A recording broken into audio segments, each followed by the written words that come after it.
Halo, aku Ala and this is my story. Kalian pernah gak sih ngambil keputusan yang beresiko banget di hidup kalian? Mungkin bahasa kerennya gambling kali ya. Keputusan yang bisa untung tapi bisa juga rugi. Nah, saat ini, ibaratkan seorang penjudi, aku sedang bertaruh dengan taruhan yang sangat besar. Aku kabur dari rumah.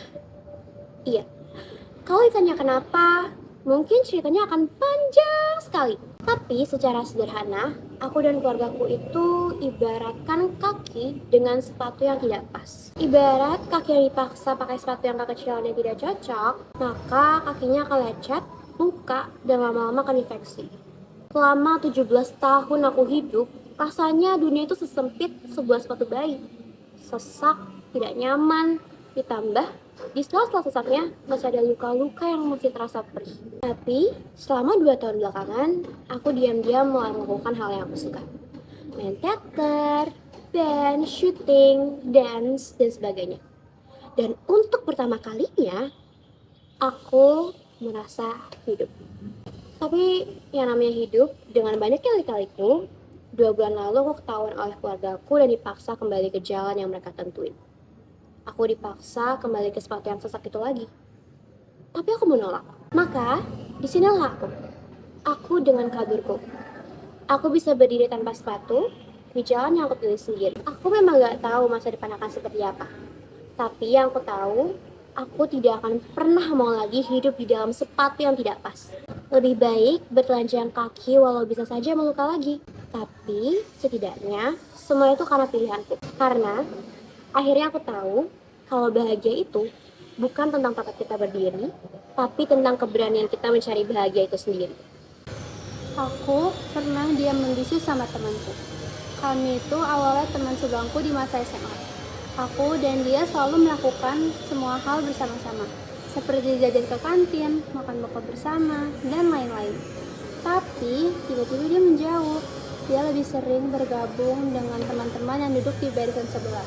Awalnya, aku nggak mempermasalahkan itu dan berpikir kalau mungkin dia cuma butuh dijelasin materi-materi yang dia kurang paham. Toh aku masih bisa ngobrol dengan teman-teman lain yang duduk di belakangku. Tapi lama-lama aku merasa dia semakin menjauh. Aku jadi mulai merasakan udara berat yang penuh canggung. Gak enak banget pokoknya. Aku jadi bingung harus berbicara apa ke dia. Dan aku lupa gimana supaya aku bisa bersikap normal ke dia. Kurang lebih 2 minggu berlalu. Aku makin gak kuat dengan kecanggungan di antara kami. Aku memutuskan untuk mengirim pesan panjang berisi curahan hatiku tentang apa yang lagi dialami oleh kami. Awalnya, aku takut respon dia akan malah membuat suasana jadi lebih parah. Tapi ternyata dia juga menjawab dengan apa yang dia rasakan. Kami mencoba untuk mencari jalan keluarnya bersama dan lebih memahami satu sama lain. Sejak saat itu, kami bahkan lebih akrab dari sebelumnya. Pengalaman ini mengajarkan aku kalau komunikasi itu bisa menjadi kunci untuk memperbaiki hubungan yang renggang. Bertengkar dengan teman itu rasanya kayak benang yang kusut. Nyebelin, bikin emosi. Tapi kalau kita menariknya pelan-pelan dengan penuh kesabaran, benangnya bisa balik lagi lurus tanpa kusut. Dari segala hal yang kita lewati, dengan berbagai keputusan yang beresiko pada penyesalan dan selimut rasa takut, kita sama-sama bertumbuh.